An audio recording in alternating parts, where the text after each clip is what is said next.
దేవునికి స్తోత్రాలు కలుగును గాక.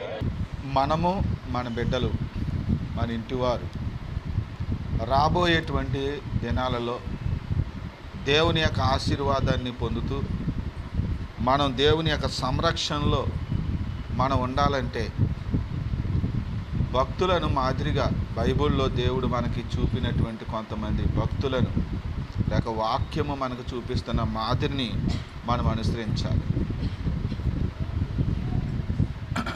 లోకంలో మన బంధువుల్లో ఎవరైనా గొప్పవాళ్ళు అంటే ధనవంతులు, విద్యావంతులు ఉన్నారనుకోండి, మనలో ఎవరైనా చాలా పేదరికంలో ఉన్నారనుకోండి, దీన స్థితిలో ఉన్నారనుకోండి, అప్పుడు వాళ్ళు మనల్ని చూసి సిగ్గుపడుతూ ఉంటారు. వాళ్ళకి మనం ఎదురుపడడానికి వాళ్ళు సిగ్గుపడతారు. ఎక్కడన్నా మనతో మాట్లాడాలన్నా సిగ్గుపడుతూ ఉంటారు. ఎందుకని? వాళ్ళు మన బంధువే, మన రక్త సంబంధే, కానీ వాళ్ళు చాలా అభివృద్ధిలో ఉన్నారు. మనం చూస్తే చాలా దీన స్థితిలో ఉన్నాం. కనుక ఎక్కడ మనం ఆపి మామయ్యనో లేకపోతే అన్నయ్యనో లేకపోతే బావనో లేకపోతే అక్కనో చెల్లెనో ఏదో ఒక వరుస పెట్టి వాళ్ళని పిలుస్తామేమనుకుని వాళ్ళు చాలా సిగ్గుపడుతూ చాలా ఇబ్బంది ఫీల్ అవుతూ ఉంటారు. ప్రియులారా, ముఖం సాటేస్తూ ఉంటారు, మనతో మాట్లాడడానికి ఇష్టపడరు. ఎందుకు అంటే వాళ్ళు పై స్థాయిలో ఉన్నారు, మనమేమో దిగువ స్థాయిలో ఉన్నాం, అభివృద్ధి లేకుండా ఉన్నాం. వాళ్ళ మీద మనం ఆధారపడేటువంటి పరిస్థితిలో మనం ఉన్నాం కనుక వాళ్ళు మనకి ఏదైనా సహాయం చేయవలసి వస్తుందేమో, ఏంటి ఇతను మీ బంధువా అని ఎవరైనా అడుగుతారేమో అని భయం వాళ్ళకి. మీ చుట్టమా, మీకు తెలుసా, మీకు ఏమవుతాడు అని అంటారేమని వాళ్ళు చాలా ఇబ్బంది పడిపోతూ ఉంటారు. ప్రియులారా, కానీ బైబిల్లో దేవుడు కొంతమందిని గురించి వాళ్ళ పేరు చెప్పుకోవడానికి దేవుడు సిగ్గుపడలేదట. హల్లెలూయా. ఏం చేయలేదండి? వాళ్ళు కొంతమంది పేరు చెప్పుకోవడానికి దేవుడు సిగ్గుపడలేదట. చూడండి ఒక మాట, హెబ్రీయులకు రాసినటువంటి పత్రిక 11వ అధ్యాయము 16వ వచనం. అయితే వారు మరి శ్రేష్టమైన దేశమును అనగా పరలోక సంబంధమైన దేశమును కోరుచున్నారు. అందుచేత తాను వారి దేవుడనని అనిపించుకొనుటకు దేవుడు వారిని గురించి సిగ్గుపడడు. రెండు చేతుల పైగా స్తోత్రం చేద్దాం. హల్లెలూయా. ఇక్కడ దేవుడట కొంతమంది విషయంలో నేను వారి దేవుణ్ణి అని చెప్పుకోవడానికి ఆయన సిగ్గుపడట్లేదట. తన తండ్రి అయినటువంటి దూతల రాజ్యముతో కూడా లేక ఆయన దూతలతో కూడా తిరిగి వచ్చినప్పుడు ఎవరైతే నన్ను గురించి నా సువార్తను గురించి సిగ్గుపడతారో, నేనును నా తండ్రి దూతలతో కూడి వచ్చినప్పుడు నేను కూడా ఏం చేస్తాను? సిగ్గుపడతాను అని యేసుప్రభు చెప్పారు. అంటే యేసుప్రభు వారు కొందరిని చూసి సిగ్గుపడడు, నేను వారి దేవుణ్ణి అని వారి గురించి చెప్పుకుంటాడు. కానీ కొంతమంది విషయంలో మాత్రం దేవుడు ఏం చేస్తాడు? చెప్పుకోడు. వారు నాకు సంబంధించిన వాళ్ళు కాదు, వాళ్ళు నేను ఎరుగను అని అంటాడంట. వాక్యంలో మనం చూడగలిగితే ఆయన అంటాడు, ఆ దినమున కొందరు వచ్చి ప్రభువా ప్రభువా అని పిలుస్తారట. నీ నామమున ప్రవచించలేదా, నీ నామమున మేము దెయ్యాలు వెళ్ళగొట్టలేదా అని అంటే ఆయన అంటాడంట, మీరు ఎక్కడ వారో నేను ఎరుగను, అక్రమము చేయువారులారా నా యొద్ద నుండి తొలగిపోండి అని అంటాడంట ఆయన. అంటే కొంతమందిని ఆయన వీరు నా వారు, నా ప్రజలు, నాకు చెందిన వారే అని ఆయన ఒప్పుకుంటాడు. కొంతమంది గురించి ఆయన ఒప్పుకోడు అనేటువంటి విషయం బైబిల్ తేటగా తెలియపరుస్తుంది. కానీ కొందరిని గురించి దేవుడు ఎందుకు ఒప్పుకుంటున్నాడు, కొందరిని దేవుడు ఎందుకు ఒప్పుకోవట్లేదు అనే విషయాలు మనం ఆలోచన చేయగలిగితే ప్రియులారా, మనకి చాలా కొన్ని ఆసక్తికరమైన విషయాలు కనపడతాయి. ఇక్కడ హెబ్రీ పత్రికలో మనం చదువుకున్నాం కదా, ఇక్కడ కనిపించే ఈ మనుషులు, ఈ వ్యక్తులు, ఈ భక్తులు ఎలాగున్నారు అంటే వారు మరి శ్రేష్టమైన దేశమును కోరుకున్నారట. అంటే భూ సంబంధమైన ఈ లోక సంబంధమైన ఈ యొక్క జీవితాన్ని వాళ్ళు కోరుకోలేదు, కానీ వారు మరి శ్రేష్టమైనటువంటి పరలోకాన్ని మేము చేరాలి, మాకు పరలోకం కావాలి, ఈ లోకం మాకు శాశ్వతం కాదు అని వాళ్ళు కోరుకున్నారంట. 16వ వచనం, అయితే వారు మరి శ్రేష్టమైన దేశమును అనగా పరలోక సంబంధమైన దేశమును కోరుచున్నారు. అందుచేత తాను వారి దేవుడినని అనిపించుకొనుటకు దేవుడు వారిని గూర్చి సిగ్గుపడడు. ఎంత అద్భుతమైన మాట!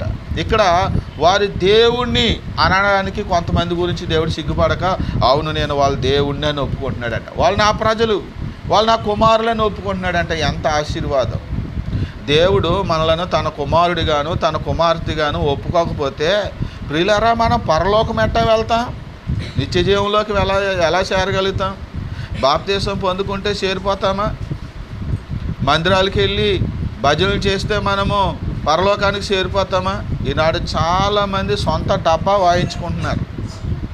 నేను దేవుని నమ్ముకుని, ప్రభుని నమ్ముకుని ఇన్ని సంవత్సరాలు అయింది, బాప్తీసం పొంది ఇన్ని సంవత్సరాలు అయింది, నాకు అబ్రహాం కథ తెలుసు, ఇసాకు కథ తెలుసు, యాకోబు కథ తెలుసు. ఇది ఎంతసేపు అయ్యే మాటలు. ప్రియులారా, లోక సంబంధమైన జీవితం జీవిస్తూ, లోకస్తుల్లాగా ప్రవర్తిస్తూ, లోకస్తుల్లాగా మాట్లాడుతూ, వారి యొక్క జీవితంలో కానీ, వాళ్ళ ప్రవర్తనలో కానీ, వాళ్ళ మాటల్లో కానీ దేవుని ఘనపరిచేది ఏమీ ఉండదు.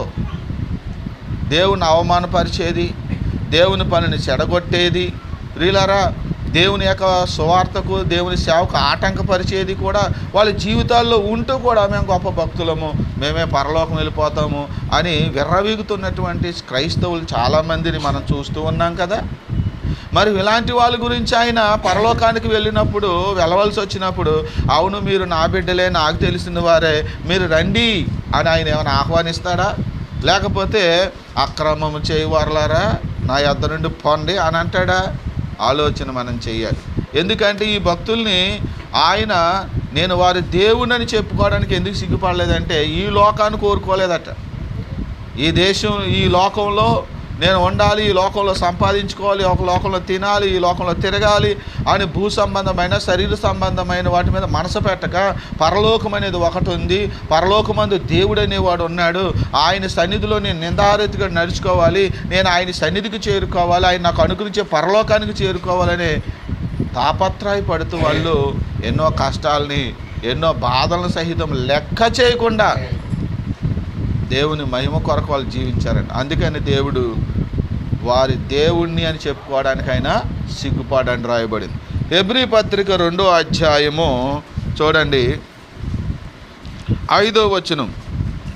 హెబ్రీ పత్రిక 2వ అధ్యాయంలో చూడండి 11వ వచనం చదువుతాం.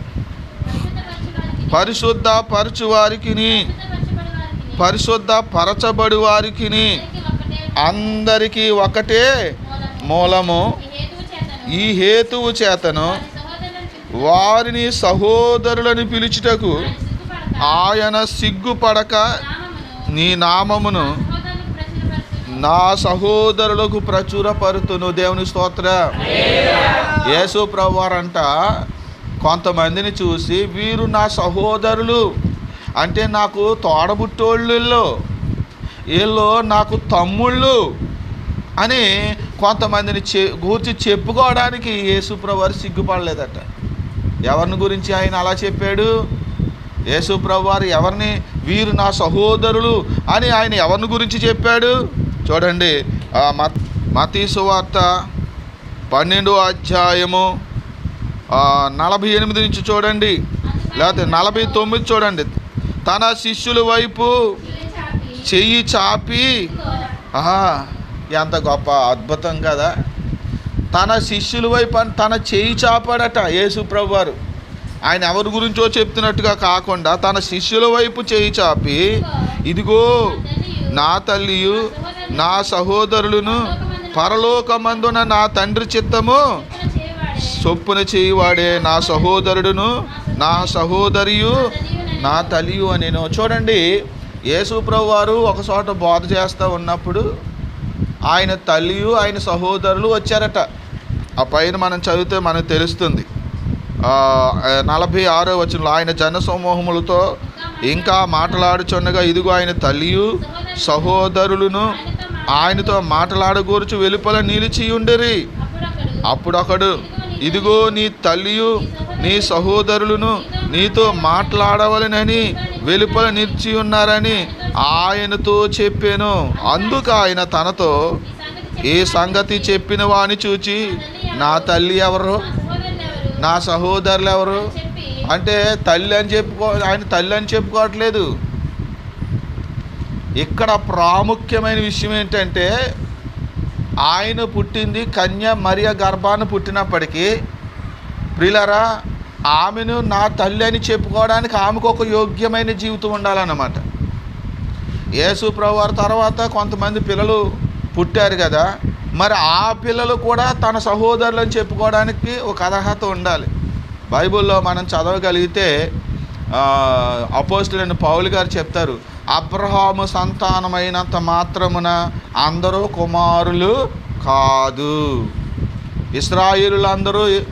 ఇశ్రాయేలులైనంత రక్త సంబంధులైనంత మాత్రాన అందరూ ఇశ్రాయేలులు కాదు అని అంటాడు. అంటే ఒకే రక్తాన్ని పంచుకుని పుట్టినప్పటికీ కూడా వాళ్ళు ఇశ్రాయేలులుగా లెక్కించబడలేదు. అంటే ఇక్కడ మనం కీలకంగా ఆలోచించవలసింది ఏమిటి అనంటే ఇక్కడ యేసుప్రభువే చెప్తున్నాడు, ఎవరు నా తల్లి ఎవరు నా సహోదరులు, తండ్రి చిత్తము చేయువారే నా తల్లియు నా సహోదరుడు అని చెప్పేస్తున్నాడు యేసుప్రభు. అంటే నా సహోదరుడని ఒప్పుకోవడానికి గల కారణం ఏంటి? వాళ్ళు తండ్రి చిత్తాన్ని నెరవేరుస్తున్నారన్నమాట. రేపు మనము పరలోకానికి వెళ్ళినప్పుడు వెళ్ళవలసి వచ్చినప్పుడు వీరు నా వారే, నా బిడ్డలే, నా కుమారులే లేదా నా సహోదరులే అని ఆయన మన గురించి మాట్లాడాలంటే ఈ లోకంలో మనం ఎలా బ్రతకాలంటే తండ్రి చిత్త ప్రకారంగా మనం బ్రతకవలసిన వారంగా ఉన్నాము. దేవునికి స్తోత్రం కలుగాక. హల్లెలూయా. చూడండి ఒక మాట, యెషయా గ్రంథము 38వ అధ్యాయము 5వ వచనం. యెషయా హిజ్కియా మరణమవుతాడని చెప్పమన్నాను కదా, చెప్పావు కదా, అతను కన్నీళ్ళు విడుస్తూ ప్రార్థన చేస్తున్నాడు. అతను కనుక నేను అతను కన్నీళ్ళు విడిచిట చూశాను, అతని ప్రార్థన నేను విన్నాను అని చెప్పేటప్పుడు ఏం చేయాలి తెలుసా? నీ పితరుడైన దావీదునకు దేవుడునైనా యెహోవా అని చెప్పు. హల్లెలూయా. నేను ఎవరిని? నీ పితరుడైన దావీదు దేవుణ్ణి. అంటే దేవుడు దావీదుకి దేవుణ్ణని ఒప్పుకుంటున్నాడు అన్నమాట. దేవుడు ఇదిగో ఆ దావీదు నాకు చెందినోడే, నేను దావీదు దేవుణ్ణి అని చెప్పుకుంటున్నాడంట. అంటే దావీదు గురించి కూడా దేవుడు సిగ్గుపడక దావీదు దేవుణ్ణని ఎలా చెప్పుకుంటున్నాడు? మనం లోకంలో కొంతమంది దావీదుని బట్టి దేవుని దూషించే వాళ్ళు చాలామంది ఉన్నారు. దావీదుకి దేవుడు ఆ మాట కూడా చెప్పాడు. ఎప్పుడంటే దావీదు బెత్షెబా అనేటువంటి ఒక స్త్రీతో అతను పాపం చేసినప్పుడు దేవుడు నాతాన్ను పంపించి దావీదుతో చెప్పిన మాట, ఇదిగో నువ్వు ఈ పని చేసి ఇలాంటి పనికిమాలిన పని చేసి ఇట్లాంటి పాపిష్టి పని చేసి నా శత్రువులకు లేదా నా విరోధులకు దూషించడానికి నువ్వేం చేసావు? అవకాశం ఇచ్చావు అని దావీదుతో దేవుడు మాట్లాడతాడు. ఎందుకని? దావీదు చేసిన పనికిమాలిన పని బట్టి, తప్పును బట్టి. కనుక ఈ రోజున మనం ఆలోచన చేయగలిగితే లోకంలో చాలామంది మతోన్మాదులు లేదా క్రీస్తు విరోధులు అనబడిన వాళ్ళు ఏం చేస్తున్నారంటే దావీదును బట్టి దేవుని దూషిస్తున్నారు. దేవుడు పరిశుద్ధుడు, దేవుడు నీతిమంతుడు, కానీ దావీదు పాపం చేశాడు. దావీదు కూడా అయ్యో నేను పాపము చేశాను, నన్ను క్షమించు అని దేవుని సన్నిధిలో పశ్చాత్తాపపడ్డాడు. ప్రియులరా, అయినా సరే మరి దావీదును బట్టి దేవుని దూషించే వాళ్ళు ఈ లోకంలో ఉన్నారు. ఎవరు దేవుని దూషించినా ఎవరు దేవుని దూషించకపోయినా దేవుడు మాత్రము నేను దావీదుకు దేవుడిని చెప్పుకున్నాడు. ఎందుకంటే పాపము చేయక బ్రతుకు నరుడు ఎవడనో లేడు. బైబిల్ చెప్తుంది నీతిమంతుడు లేడు, ఒక్కడను లేడు.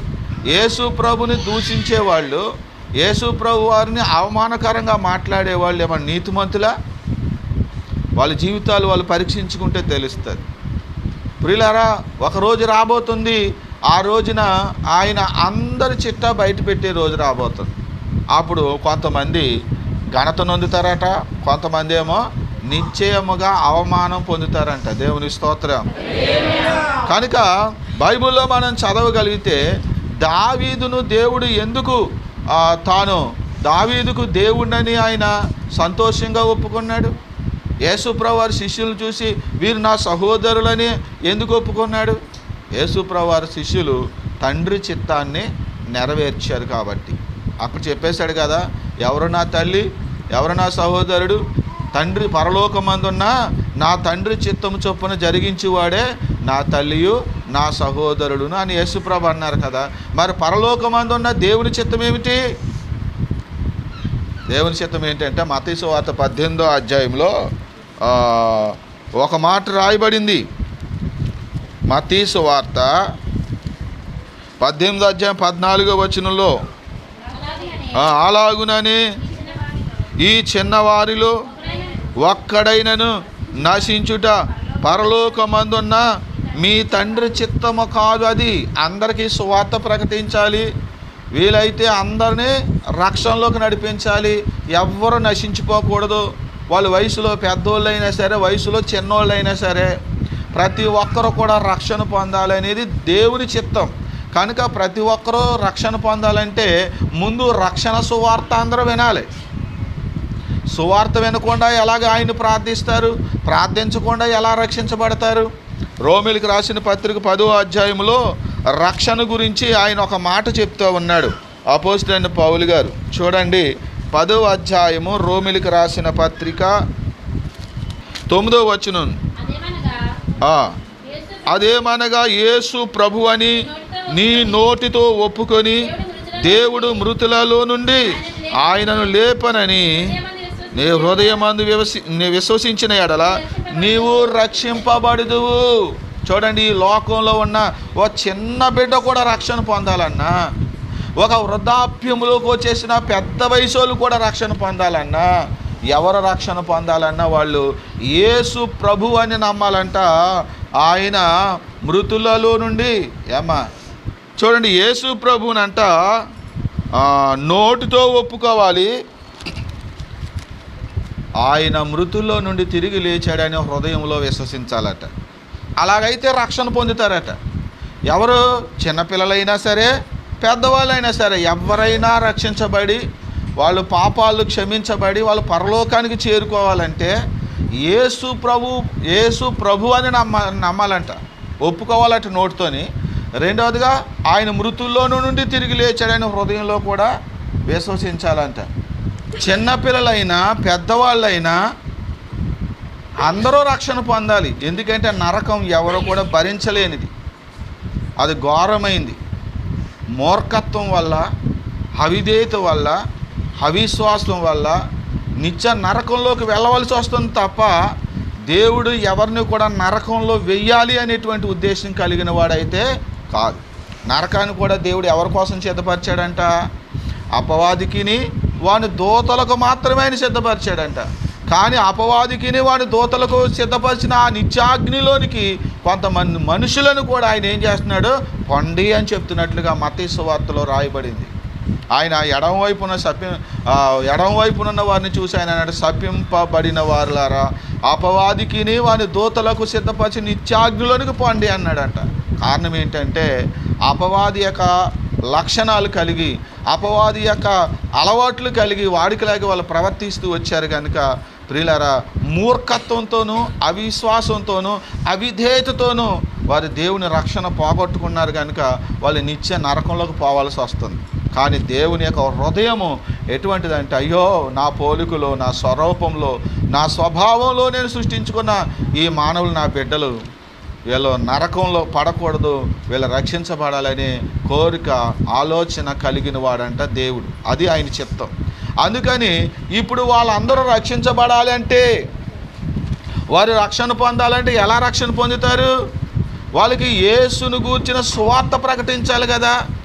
యేసు ఎవరో తెలీదు. ఈ లోకంలో కొన్ని కోట్ల మంది ఉన్నారు కదా.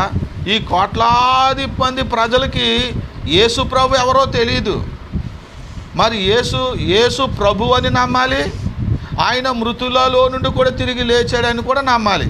వాళ్ళు నోటితో ఒప్పుకోవాలి, హృదయంలో విశ్వసించాలి. మరి ఆయన ప్రభు అని, దేవుడు అని, రక్షకుడు అని, ఆయన మృతుల్లో నుంచి తిరిగి లేచాడని ఈ ప్రపంచంలో ఉన్న మనుషులందరికీ ఎలా తెలుస్తుంది? ఎవరో ఒకరు చెప్పాలి కదా.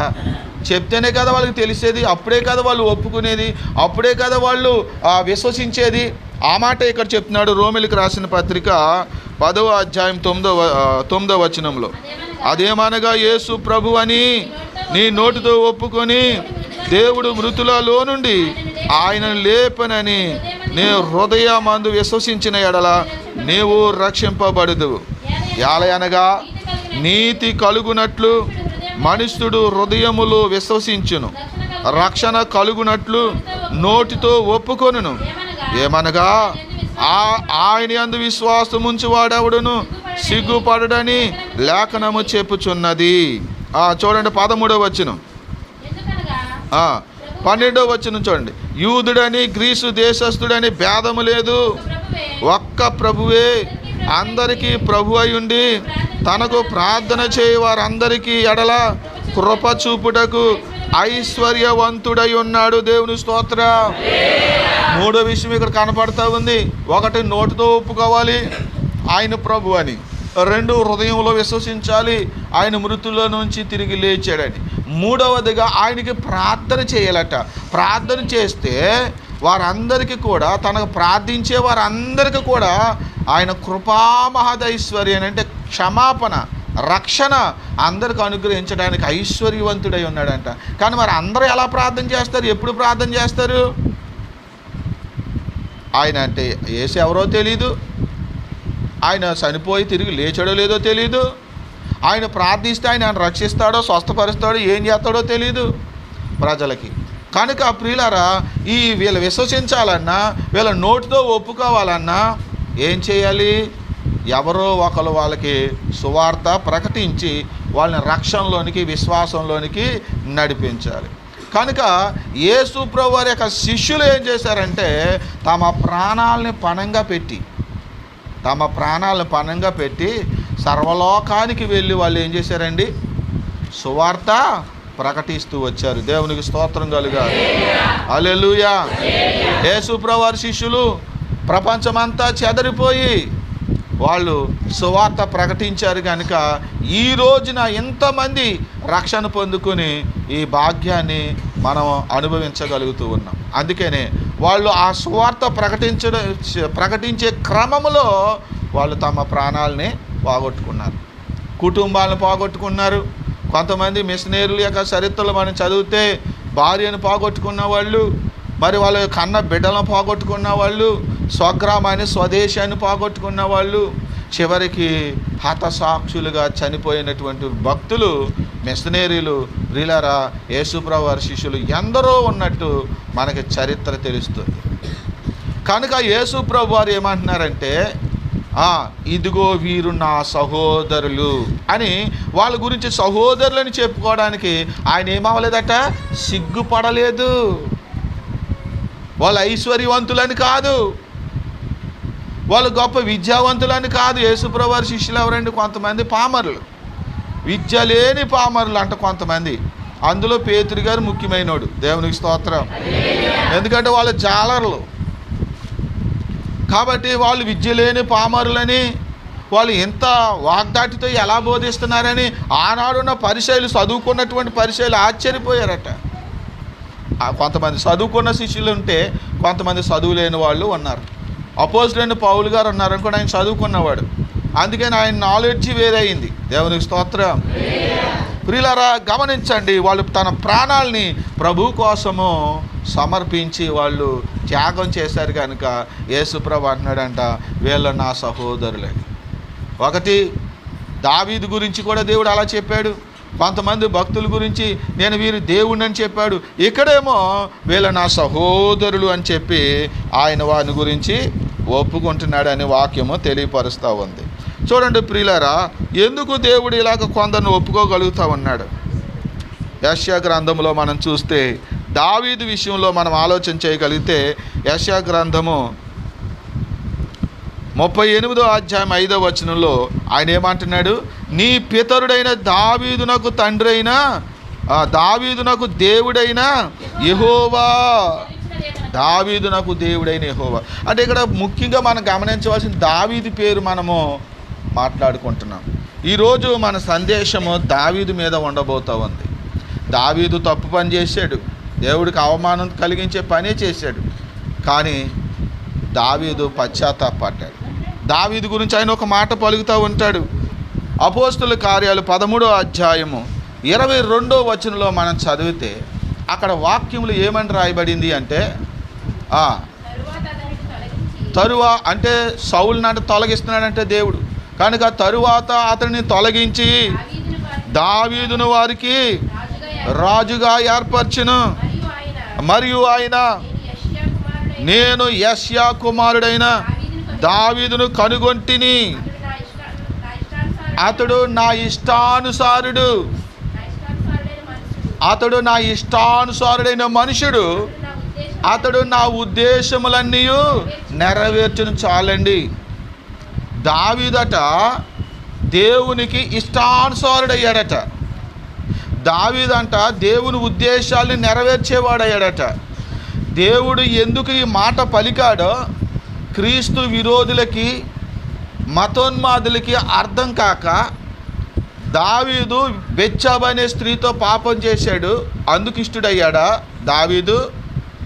దావీదు ఆమె భర్త అయినటువంటి మరి ఆ వ్యక్తిని చంపించేశాడు కదా, ఆ ఉరియాని చంపించేశాడు కదా. అందుక మీ దేవుడికి దావీదు అంటే ఇష్టము? అంటే మీ దేవుడికి వ్యభిచారాలు చేసేవాళ్ళు, నరహత్యలు చేసేవాళ్ళు అంటే ఇష్టమా?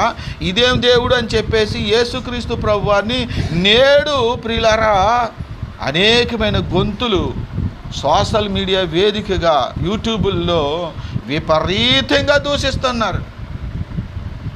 అదైతే దేవుని బిడ్డలారా, మరి ఎందుకు దేవుడు అతను నా ఇష్టానుసారుడు, నా ఉద్దేశాలు నెరవేర్చేవాడు అన్నాడు? అంటే దేవుని ఉద్దేశం ఏమిటి అని అంటే వాక్యం అక్కడ చెప్తుందండి. అంతటా అందరూ మారు మనసు పొందాలని దేవుడు కోరుకుంటున్నాడు. అది దేవుని స్తోత్రం. దావీదు పాపం చేశాడు, రైట్, కాదనే వాళ్ళు ఎవరు లేరు. దావీదు చేసిన పాపమే, అది దేవుడికి అవమానమే. అయినా సరే దావీదు ఏం చేశాడు? తరువాత పశ్చాత్తాపడ్డాడు, మారు మనసు పొందాడు, తన పాపాన్ని విడిచిపెట్టి మరలా దేవునితో సమాధాన పడ్డాడు. దేవునికి స్తోత్రం. కనుక దేవుడు మారు మనసు పొందే ప్రతి ఒక్కరిని ఆయన క్షమిస్తాడు, మారు మనసు పొందితే. ఆ తరువాత జీవితాల్లో దావీదు ఇంకెప్పుడు అటువంటి పాపాలు, ఎటువంటి తప్పిదాలైనా చేయలేదు అతని జీవిత చరిత్రలో. కానీ దావీదును దేవుడు ఇంతగా ఇష్టపడడానికి కారణాలు ఏమేమిటో కొన్ని మనం ధ్యానం చేసి త్వరగా ముగిందాం. మొదటిది మనం ఆలోచన చేయగలిగితే దావీదును ఎందుకు ఒప్పుకున్నాడో ఒక మాట చదువుదామండి. రెండవ రాజులు 8:19లో దావీదుకి దేవుడు ఒక మాట ఇచ్చాడంట. ఏంటి? నా సన్నిధిలో నీకంటూ ఒక దీపాన్ని ఉంచుతాను అని దేవుడు మాట ఇచ్చాడట. అందుకని దావీదు గోత్రమైనటువంటి యోధా గోత్రాన్ని ఆయన నిర్మూలన చేయవలసి ఉండగా నిర్మూలన చేయకుండా దేవుడు యోధా గోత్రాన్ని కాపాడుతూ వచ్చాడట. అంటే దేవుడు వాళ్ళని కాపాడుతున్నాడు, నిర్మూలన చేయలేదంటే వాళ్ళని ఏదో సంఖ పెట్టుకుని పరలోకాన్ని తీసుకెళ్తాడని అర్థం కాదు. యూదులందరినీ సంహరిస్తే, వాళ్ళని చంపేస్తే మరి దావీదుకు ఒక కుమారుడు సింహాసనం మీద ఎలా ఉంటాడు? అందుకని దావీదు కోసము చెడ్డవారైనప్పటికీ కొంతమందిని ఇంకా బతకనిచ్చాడు. అది సరే, అలాగున ఒక దీపాన్ని ఉంచడానికి ఆయన ఇష్టపడ్డాడంట. చదవండి అక్కడ 8వ అధ్యాయము 20వ వచనం, 19వ వచనం. అయినను యెహోవా సదాకాలము తన సేవకుడగు దావీదునకును అతని కుమారులకును దీపము నిలిపేదనని మాట ఇచ్చి ఉండెను గనుక అతని జ్ఞాపకము చేత యోధాను నశింపచేయుటకు ఆయనకు మనస్సు లేకపోయేను. దేవుని స్తోత్రం. అంటే యూదులను నాశనం యూదులు పాపం చేసినప్పుడు వాళ్ళని నాశనం చేయడానికి దేవుడు చేయి చాపినప్పుడు ఎవరు గుర్తొస్తున్నారంట? దావీదు గుర్తొస్తున్నాడు దేవునికి. దావీదు గుర్తు వస్తుంటే దావీదుకి దేవుడు ఏ మాట ఇచ్చాడు? నీ సింహాసనం మీద ఒకడు ఎల్లప్పుడూ ఒకడు రాజుగా ఉంటాడు, నీకు ఒక దీపాన్ని ఉంచుతాను అలాగా అని దేవుడు దావీదుకు మాట ఇచ్చాడు కదా. ఆ మాట గుర్తుకొస్తుందంట, జ్ఞాపకం చేసుకుంటున్నాడంట యూదులు నాశనం చేయాలనుకునేటప్పుడు. ప్రియమైన దేవుని బిడ్డ, అందుకని నిత్యము దేవుడు దావీదును జ్ఞాపకం చేసుకుంటున్నాడు కాబట్టి వాళ్ళ దీపం ఆరిపోకుండా ఈనాటికి ఉందన్నమాట. చూడండి ప్రియులారా, మనం అదే యోబు గ్రంథము 18వ అధ్యాయం 5వ వచనంలో మనం చదివితే యోబు గారు ఏం చెప్తున్నారంటే, భక్తిహీనుల దీపము అది. చూడండి, భక్తిహీనులు అయితే దేవుడికి జ్ఞాపకం ఉండరు. భక్తిహీనులను దేవుడు అసహించుకుంటాడు.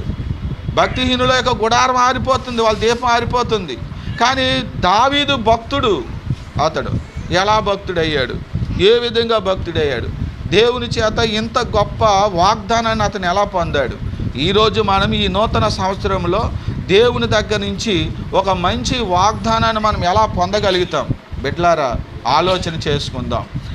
చూద్దాం. మొదటిగా మనం ఆలోచన చేస్తే సమూయేలు మొదటి గ్రంథము 16వ అధ్యాయము 11వ వచనం, నీ కుమారులందరూ ఇక్కడ ఉన్నారా అని యెషయాని అడుగగా అతడు ఇంకను కడసారి వాడున్నాడు, అయితే వాడు గొర్రెలను కాయిచున్నాడు. 2 చేతుల పైకి స్తోత్రం చెప్పండి.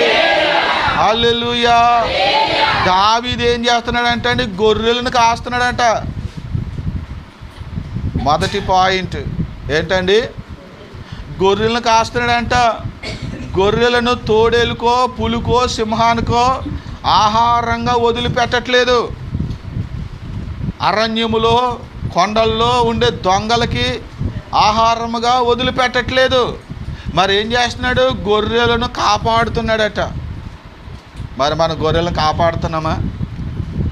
అది గొర్రెలను కాపాడవలసింది మీరే కదండి పాస్టర్ గారు. వీళ్ళారా, మరి మీరేం చేస్తారు?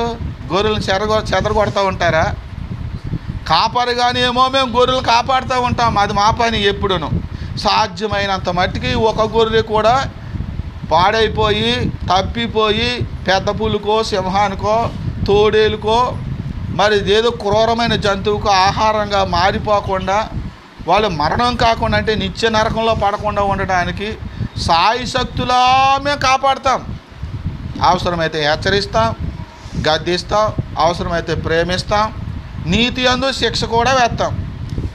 ఎందుకంటే దైవజనుడు అలా చెయ్యాలట, అలా చెయ్యాలి, అది పద్ధతి. అది దేవునికి స్తోత్రం. గద్దించవలసినప్పుడు గద్దించాలి, వాళ్ళని ప్రేమించవలసి వచ్చినప్పుడు కూడా ప్రేమించాలి. దేవునికి స్తోత్రం. అన్నీ చేస్తారు దైవ సేవకులు, వాళ్ళు కాపరిగా ఉన్నారు కాబట్టి. మరి నువ్వేం చేస్తావు? నువ్వు గొర్రెలు చెదరగొడతా ఉంటావా? లేకపోతే ఆగిపోయి మన ఇద్దరు సినిమాకి వెళ్దాం, ఇవాళ ఆదివారం లేదు, శుక్రవారం లేదు, క్రిస్మస్ లేదు, ఏమి లేదురా, రారా మన ఫేవరెట్ సినిమా వచ్చిందని తీసుకుపోతావా? చెదరగొడతావా? దేవుని ఆరాధించకుండా, దేవుని ప్రార్థించకుండా, దేవుని నామానికి మహిమ రాకుండా, దేవుని కీర్తించకుండా, దేవుని చిత్తం పరలోకమందు నెరవేరుతున్నట్లుగా ఈ భూమి మీద నెరవేరకుండా నువ్వు ఒక అడ్డుబండగా ఉంటే దేవుడు రేపొద్దు దేవుని పేరు ఒప్పుకోడు. బిడ్డలారా, ఆలోచించండి. దేవుడు ఒప్పుకోడు, పేరు ఒప్పుకోడు. దావీదులో ఉన్న మొదటి లక్షణం, దేవునికి ఇష్టానుసారుడిగా ఎందుకు అతడు మారగలిగాడు అంటే అతడు గొర్రెలను కాసేవాడని వాక్యము తెలియపరుస్తుంది. ఆయన కుర్చీ ఏందమ్మా. రెండవదిగా, దేవుడు దావీదును నా ఇష్టానుసారుడు, నా ఉద్దేశాలు నెరవేర్చువాడని దేవుడు ఎందుకు ఒప్పుకుంటున్నాడు? దావీదుకు దేవుణ్ణి అని ఎందుకు చెప్పుకుంటున్నాడు? అంత మాత్రమే కాదు, దావీదు కుమారుణ్ణి. యేసుప్రభువు వారు ఎవరంట అండి? దావీదు కుమారుడు. మత్తయి సువార్త 1వ అధ్యాయంలో రాయబడుతుంది కదా, అబ్రహాము కుమారుడగు దావీదు కుమారుడైన యేసుక్రీస్తు వంశావళి. ఎంత గొప్ప అద్భుతమైన మాట. యేసుప్రభు వారు దావీదు కుమారుడా? కాదు కదా, యోసేపు గారి కుమారుడు కదా. మరి దావీదు కుమారుడని ఎందుకు దావీదు పేరు చెప్పుకుంటున్నాడు ఆయన? దావీదు నా తండ్రి అని చెప్పుకోవడానికి ఆయన ఎందుకు సిగ్గుపడట్లేదు? అలాంటి ఇదిగో దావీదులోని ఈ లక్షణాలే. రేపొద్దున్న మీరు నా కుమారుడు నా కుమార్తె అని దేవుడు మనల్ని ఎలా ఒప్పుకుంటాడు? పరలోకం వెళ్ళవలసి వచ్చినప్పుడు వీళ్ళ ఆలోచన చేయండి. ఆయన ఒప్పుకుంటేనే మనం ఆ పరలోకంలో ప్రవేశించగలుగుతాం, ఎత్తబడగలుగుతాం. లేకపోతే మనం ఎత్తబడలేం బిడ్డలారా. కనుక ఇక్కడ మనం ఆలోచన చేస్తే రెండవదిగా దావీదులో ఉన్న రెండవ లక్షణం చూడండి, దేవుడు ఒప్పుకోవడానికి గల కారణాలు. ఒకటి, తన మందను కాపాడేవాడు. మనము సంఘాన్ని కాపాడే వాళ్ళంగా ఉండాలి. తోటి సహోదరి కోపగించుకునో లేదా బాధపడో అసౌకర్యానికి గురయ్యో ఒకవేళ ఎవరైనా సేవకుడి మీద సనుక్కుని వాళ్ళు మందిరానికి రాకుండా ఆగిపోతే వాళ్ళకి బుద్ధైనా చెప్పి జ్ఞానమని చెప్పి వాళ్ళని ప్రభు సన్నిధికి మనం ఏం చేయాలి? నడిపించే వాళ్ళంగా ఉండాలి. సంఘాన్ని లేదా గొర్రెలను కాపాడే వాళ్ళుగా మనము ఉండాలి. అంతేగాని వాళ్ళు బాధపడుతుంటే ఆ మూలిగే నక్క మీద తాటికే పడినట్టు ఇంకో మాట వేసి వాళ్ళని బాధ పెట్టి ఇంకా దేవుని సేవకుడికి సంఘానికి దూరం చేసేవాళ్ళుగా మనం ఉండకూడదు. అలా ఉంటే మనకు కాపర్లు గొర్రెలను కాసేటి మనసు మనకు లేనట్టే లెక్క. ప్రియులారా, రెండవదిగా మనం చూస్తే ఇక్కడ చూడండి 26వ వచనం. దావీదు జీవము గల దేవుని సైన్యములకు తిరస్కరించుటకు ఈ సున్నతి లేని ఫిలిష్తీయుడు ఎంతటి వాడు వాని చంపి ఆ ఇశ్రాయేలులలో నుండి ఈ నింద తొలగించు వానికి బహుమతి ఏమని తన యొద్ద నిలిచి ఉన్న వారిని అడుగుతున్నాడంట. హల్లెలూయా. గమనించండి, ఈ స్టోరీ మీకు తెలుసు. గొలియాతుని చంపడానికి దావీదు వెళ్తున్నాడు. ఆ సమయంలో దావీదు చేసింది మనకు తెలుసు. 5 రాళ్ళు ఏరుకున్నాడు. వర్షాల్లో ఒక రాయి పెట్టి గిర్రా తిప్పి వదిలితే దేవుడు తీసుకెళ్ళి గొలియాతుకి తగిలించాడు. వెంటనే గొలియాతు బోర్ల పడ్డాడు. దావీదు గబగబా పరిగెత్తుకెళ్ళి గొలియాతు ఒడిలో ఉన్నటువంటి మొలనున్నటువంటి ఆ బలమైన కత్తిని తీసి ఒక ఏటక నరికి గొలియాతుని చంపిన చరిత్ర మీ అందరికీ తెలుసు. ప్రియులారా, ఇక్కడ మనం గమనించవలసింది ఏంటో తెలుసా? దావీదు చేసిన పని ఏంటో తెలుసా? దేవుని నామాన్ని అవమానపరుస్తూ దేవుని దూషిస్తూ ఇశ్రాయేలులందరినీ చంపి పారేస్తానంటున్న గొలియాతుని చంపేశాడు. ఎవరు? దావీదు. మనం కూడా ఈ రోజున ఏం చేయాలో తెలుసా? మన దేవుని నామాన్ని అవమానపరుస్తున్నటువంటి మనలో ఉన్నటువంటి పాప కార్యాలను మనం చంపివేయాలి. హల్లెలూయా. ఎవరికి ఆమేన్ అంటలేదు? ఏం చేయాలండి? మనలో ఉన్న పాపిష్టి కార్యాలు, అసూయ, ద్వేషము, మత్సరము, కలహము, గర్వము, ఈర్ష్య, చెడు ఆలోచనలు, చెడు తలంపులు, చెడు మాటలు, ఈ చెడు అంతా కూడా మనలో ఉంది. దీనివల్ల ఎవరికి అవమానం వస్తుంది చెప్పండి? మన దేవునికి అవమానం వస్తుందా లేదా? ఆ గొలియాతు అనేవాడు ఏం చేస్తున్నాడు? ప్రతిరోజు ఉదయం వచ్చి అంటున్నాడంట, జీవం గల దేవుని సైన్యాలను తునీకరిస్తున్నాడంట. మీ దేవుడు ఏం చేయగలరా? నేను ఎంత ఉన్నానో తెలుసా? నా పొడవు నా ఎంత హైట్ ఎవడని ఉన్నాడా? నా ఎంత బలవంతుడు ఉన్నాడా? కత్తి మీద అలా విసిరెత్తే మీరు కత్తికే నుంచి పైకి లేవలేరు. మీరు అలాంటి వాళ్ళరా మీరు? మిమ్మల్ని నరికి కైమా కింద నరికి మొక్కలకేం చేసి ఆకాశ పక్షులకి గెద్దలకి వేస్తాడంటూ అవమానంగా హేళనగా దూషిస్తూ ఉన్నాడు గొలియాతు. అంటే అక్కడ దూషణ కలుగుతుంది దేవునికి కదా. అలాగే మన ఈర్ష్య వల్ల, మనం ద్వేషిస్తున్న వల్ల, మనిషిని ద్వేషిస్తూ అసూయపడుతూ ద్వేషిస్తూ లేదా మనం చేయకుండా పనులు చేస్తూ ఆడకుండా మాటలు మనం మాట్లాడుతున్నప్పుడు మనల్ని బట్టి దేవునికి ఏమొస్తుంది చెప్పండి? అవమానము వస్తుందా లేదా? చూడండి, రోమీయులకు రాసిన పత్రిక 2వ అధ్యాయము 23వ వచనం. ఆ ధర్మశాస్త్రమందు అతిశయించు నీవు ధర్మశాస్త్రము మీరుట వలన దేవుని అవమానపరిచేదవా?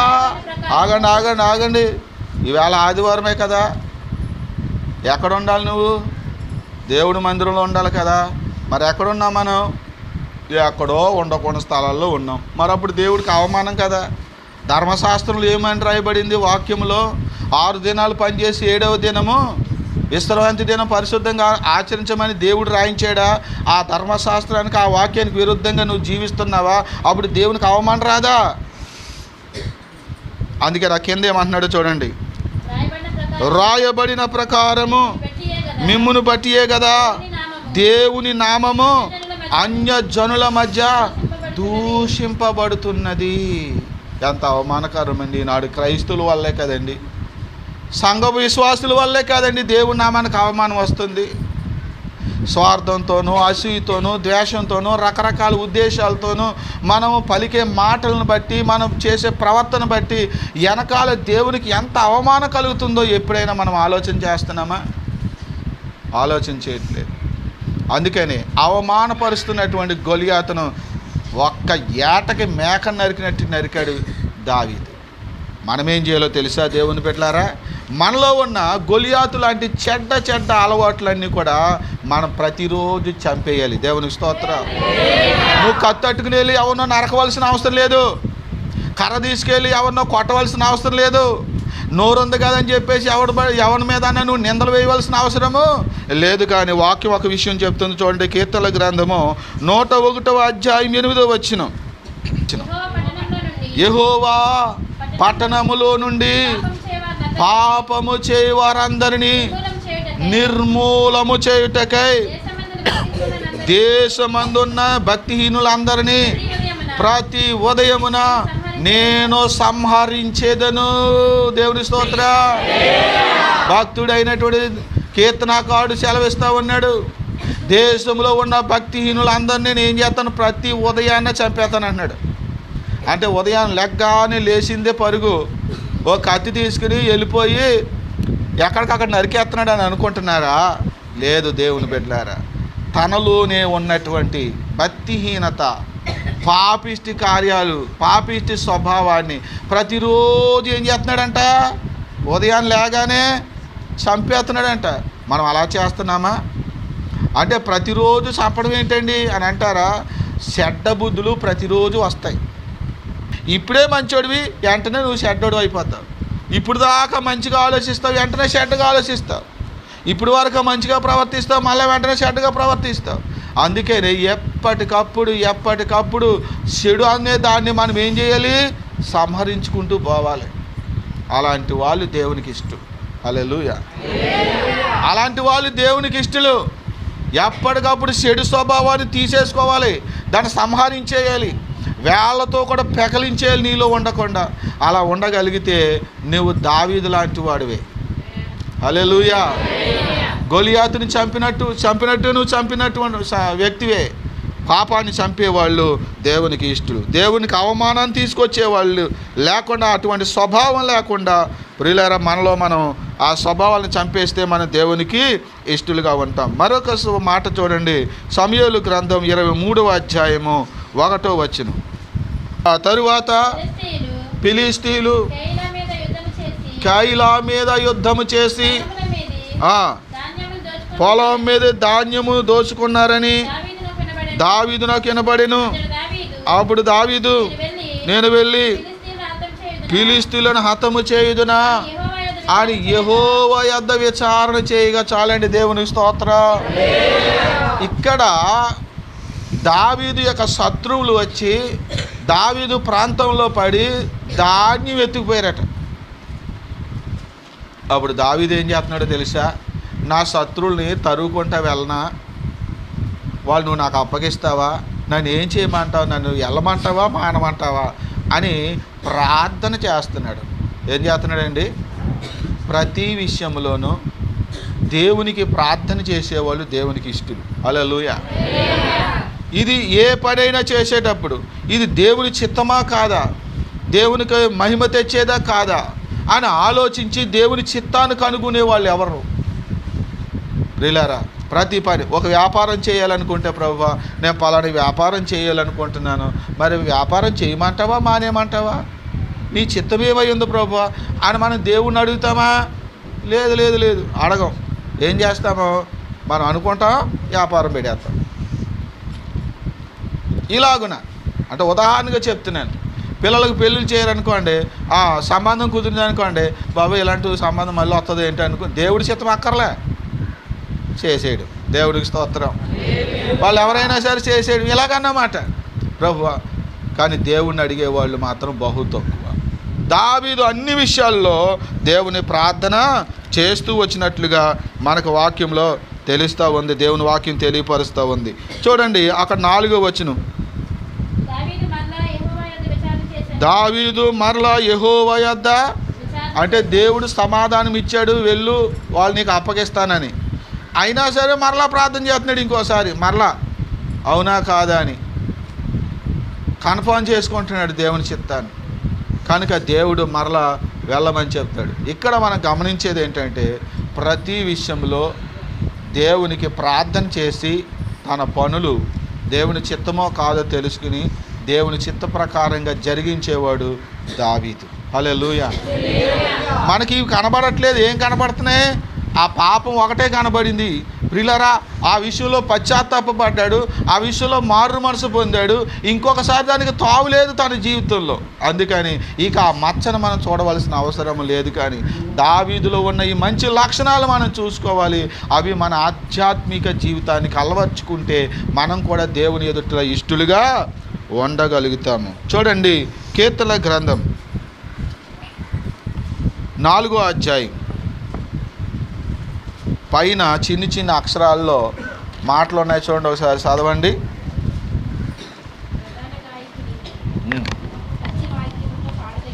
ప్రధాన గాయకునికి తంతి వాద్యములతో పాడదగినది దావీదు కీర్తన. చాలండి. ఈ మాట ఎందుకు చదివించానంటే దావీదు దేవుణ్ణి ఆరాధించేవాడు. కీర్తన గ్రంథం అంతా దావీదు యొక్క ఆరాధనే. కానీ సింపుల్గా మీకు తెలియడానికి ఈ మాటలు చదివించాను. దావీదు బాల్యము నుండి కూడా ఎవరో నన్ను చూస్తున్నారని కాదు, అక్కడ ఎవరో ఉన్నారని కాదు, తాను దేవుని స్తుతిస్తూ ఆరాధిస్తూ దేవుని మహిమపరుస్తూ వచ్చాడు. ఎక్కడ? గొర్రెలు కాసుకునేటప్పుడు సితారా తీసుకుని తాను వాయించుకుంటూ దేవుని పాడుతూ మహిమపరుస్తూ వచ్చాడు. దేవునికి ఏది ఇష్టమో తెలుసా? దేవునికి ప్రార్థన ఇష్టమా? దేవునికి ఆరాధన ఇష్టమా? చెప్పండి. దేవుడికి ఏది ఇష్టం? ప్రార్థన కంటే ఆరాధన దేవునికి ఇష్టం. దేవునికి స్తోత్రం. దేవుణ్ణి ఆరాధించే వాళ్ళు కావాలి అని అంటాడు. దేవుణ్ణి ఆరాధించే వాళ్ళు ఆత్మతోనూ సత్యముతోనూ ఆరాధింపవలనని తండ్రి కోరుచున్నాడు. ఆరాధన తండ్రి కోరుకుంటున్నాడు.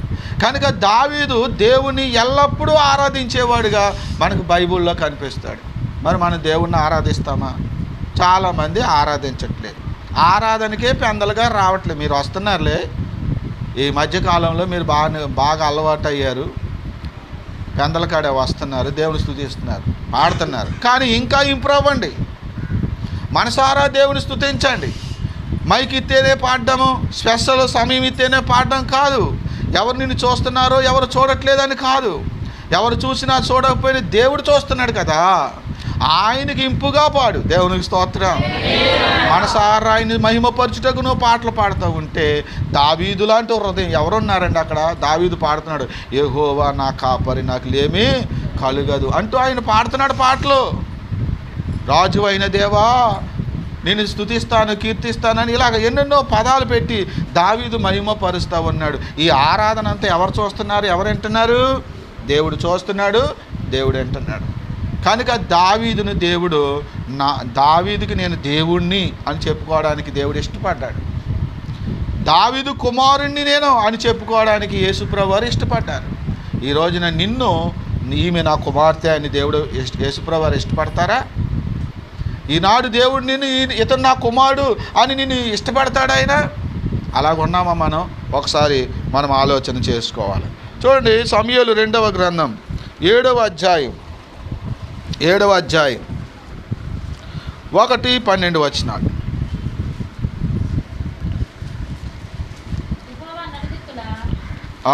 యెహోవా నలుదిక్కుల అతని శత్రువుల మీద అతనికి విజయం ఇచ్చి అతనికి నెమ్మది కలుగజేసిన తరువాత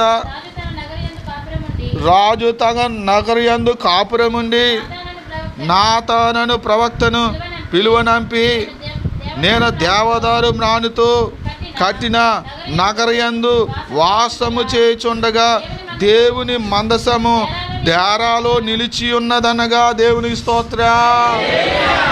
దావీదు కంటే దేవుడు నెమ్మది కలుగు చేసి అతని శత్రువులందరి మీద అతనికి విజయం ఇచ్చి అతను నెమ్మది కలుగు చేసిన తర్వాత ఓ మంచి ఇల్లు కట్టుకుని పాన్పు మీద పట్టు మంచం మీద పడుకుని దొంతర మీద పడుకుని హాయిగా సుఖంగా ఉండక ఏం ఆలోచిస్తున్నాడండి దావీదు? ఇటువంటి మంచి గృహం కట్టుకుని మంచి మంచాల మీద పడుకుంటున్నాను, కానీ నా దేవుని మందిరం ఎక్కడుంది? గుడారంలో ఉంది. దావీదు మనసు చూడండి. చాలామంది దేవుడి దగ్గరికి ఎప్పుడు వస్తారో తెలుసా? బాధల్లో ఉన్నప్పుడు వస్తారు, కష్టాల్లో ఉన్నప్పుడు వస్తారు. అప్పుడు దేవుని మహిమపరుస్తారు. ఇదిగో దేవుని కోసం నేను ఇది చేసేస్తాను, ఇదిగో దేవుని కోసం అది చేసేస్తాను అంటారు. ఉత్తిదే. దేవుడు కలుగు చేసిన తర్వాత కొంత అభివృద్ధిలోనికి వచ్చిన తర్వాత వీళ్ళారా కొంచెం క్షేమము అనుభవిస్తున్న తర్వాత దేవుడు గుర్తుండడు, వాళ్ళు ఇచ్చిన మాటలు కూడా గుర్తుండవు. దావీదు చూడండి, హృదయం దేవుని మందిరము గురించి ఆలోచిస్తున్నాడు. ఎప్పుడైనా మీరు దేవుని మందిరం గురించి ఆలోచిస్తున్నారా? నా దేవుని మందిరము సుందరంగా కట్టబడాలి, నా దేవుని మందిరం బాగుండాలి, నా దేవుని మందిరంలో జనాలు సమృద్ధిగా ఉండాలి, ఇలాగ నా దేవునికి మహిమ రావాలని దేవుని మందిరం గురించి కానీ దేవుని యొక్క సంఘాన్ని గురించి కానీ ఆలోచిస్తున్నారా బిడ్డలారా? ఆలోచించండి. యూట్యూబ్లో వింటున్న సహోదరులారా, మిమ్మల్ని మీరు ఒకసారి పరిశీలించుకోండి. ఆయనండి చాలా పెద్ద మందిరం కట్టేసాడండి, బోల్డ్ డబ్బు వచ్చేద్దండి ఆయనకి, అందుకే పెద్ద మందిరం కట్టేశాడని, చాలా బాగుందండి అని ఎవరో కట్టిన దాని గురించి మాట్లాడుకుంటావు. నీ మందిరం ఏమైంది? ఆడెవరికో పంపుతావు కానుకలు, 10,000 20,000 మందిరం కడుతున్నామమ్మా మీరు ఎవరైనా కానుకలు ఇవ్వండి, వాళ్ళ పాస్టర్ గారికి ఎవరు? వాళ్ళ పాస్టర్ గారు వాళ్ళ మందిరం ఏమో తాటాకుల మీద పెంకుటీల మీద పాడైపోయి ఎన్నో అవసరతల్లో ఉంటాయి. ఆయనకి మానేసి టీవీలో సూటు బూటు వేసుకుని నేను ఇంత పొడవైన మందిరము ఇంత ఎత్తైన మందిరం కట్టబోతున్నాను, కాబట్టి మీ శ్రేష్టమైన మీ కానుకలు పంపి దీవించబడండి ఆయన ఒక యాడ్ ఇస్తే అది చూసి వేలుకి వేలు లక్షలకు లక్షలు పంపేసేటువంటి విశ్వాసులు చాలామంది ఉన్నారు. అక్కడెక్కడో ఉన్న మందిరం గురించి ఆలోచిస్తున్నావు, కానీ నీ మధ్యనున్న నీ దేవుని మందిరం కోసం ఆలోచిస్తున్నావా? ఈ మందిరం పాడైపోయినా పర్లేదా నీకు? ఈ మందిరము శిథిలమైపోయినా పర్లేదా నీకు? ఈ మందిరం వల్ల దేవునికి అవమానం వచ్చినా పర్లేదా నీకు? ఆలోచించు. నువ్వు నీ కుటుంబం సుఖంగా ఉంటే చాలా. దావీదు ఏం చేశాడు?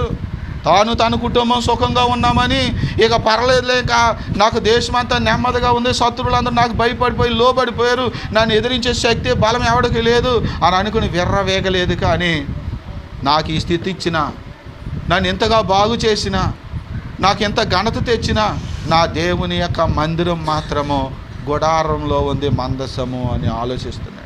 కనుక అతను అంటున్నాడు, ఇదిగో నా దేవునికి ఒక మందిరం కట్టే వరకు నేను పరిపెక్కనని ఒక తీర్మానం చేసుకున్నాడట. ఆనాటి నుంచి ఏం చేశాడో తెలుసండి? ఆశ్చర్యము. దేవుని మందిరం కోసమే కష్టపడిందంతా సంపాదించి వెనకేశాడంట. దేవునికి స్తోత్రం. దేనికోసమండి? దేవుని మందిరం కట్టడం కోసం కష్టపడి సంపాదించిందని వెనకేశాడంట. తన పిల్లలకు కానీ తన ఇంట్లో తన కొడుకులకు కానీ కూతుర్లకు కానీ వాటిని పంచి వాళ్ళకి ఇవ్వలేదట బైబిల్లో చదివితే. మరి అందుకనే దావీదుకు నేను కుమారుణ్ణని దేవుడు చెప్పుకుంటున్నాడు. సిగ్గుపడుతున్నాడా? నీ గురించి దేవుడు సిగ్గుపడతాడంటారా? బిడ్డలారా ఆలోచన చేయండి. దినవృత్తాంతాల మొదటి గ్రంథము 22వ అధ్యాయం. మరియు దేవుడైన యెహోవా నివాస స్థలము ఇదే అని ఇశ్రాయేలు అర్పించు దహన బలులకు పీఠము ఇదే అని దావీదు సెలవిచ్చెను. యెహోవాకు కట్టబోవు మందిరము దాని కీర్తిని బట్టి. అబ్బా దేవుడికి ఏమి రావాలటండి? కీర్తి. ఈ మందిరం చూసినప్పటికీ నా దేవునికి కీర్తి రావాలి. అబ్బా ఎలాంటి ఆలోచన! ఇలాంటి ఆలోచనలు ఉన్నాయా? అది చాలా ఘనమైనదిగా ఉండవలెను కాగా దానికి కావలసిన సాధన రాశిని సిద్ధపరచెదనని చెప్పి దావీదు తన మరణము వరకు దావీదు తన మరణమునకు ముందు విస్తారముగా వస్తువులను సమకూర్చి ఉండేను. మరణం అయిపోయే వరకు కూడా సంపాదించానే ఉన్నాడట. దేనికోసం? దేవుని మందిరం కోసం, దేవుని కీర్తి కోసం. దేవుని మందిరం యొక్క ప్రసిద్ధి చుట్టుపక్కల ప్రదేశాల్లో మారుమోగాల, అలా కట్టాలి. నేను కట్టడానికి దేవుడు నన్ను కట్టొద్దు అన్నాడు. కాబట్టి నా కుమారుడైన సొలొమోన్ని కట్టమన్నాడు దేవుడు. వాడు చూస్తే లేత పిన్న వయసు కలిగిన వాడు కనుక నేను ఇవన్నీ సంపాదించి ముందుగానే సమకూర్చాలి అని అతడు నిర్ణయించుకున్నాడట. 14వ వచనం చూడండి. ఇదిగో నేను నా కష్ట స్థితిలోనే ప్రయాసపడి. ఏ స్థితిలో సంపాదించాడంటండి? ఏ స్థితిలో సంపాదించాడు? కష్ట స్థితిలో సంపాదించాడంట. అన్నీ బాగా ఉండి, అన్నీ బాగా రాబడి ఉండి వచ్చి పడిపోతుంటే అందులో 10వ భాగమో 20వ భాగమో తీసి దాయలేదట. కష్టాల్లో ఉన్నప్పుడే, బాధల్లో ఉన్నప్పటి నుంచే ఆరంభించాడంట దావీదు. అబ్బాయి ఎలాంటి హృదయం అండి దావీదుది. నేను నా కష్ట సమయంలో ప్రయాసపడి యెహోవా మందిరము కొరకు ఎంత అంటే అండి 2 లక్షల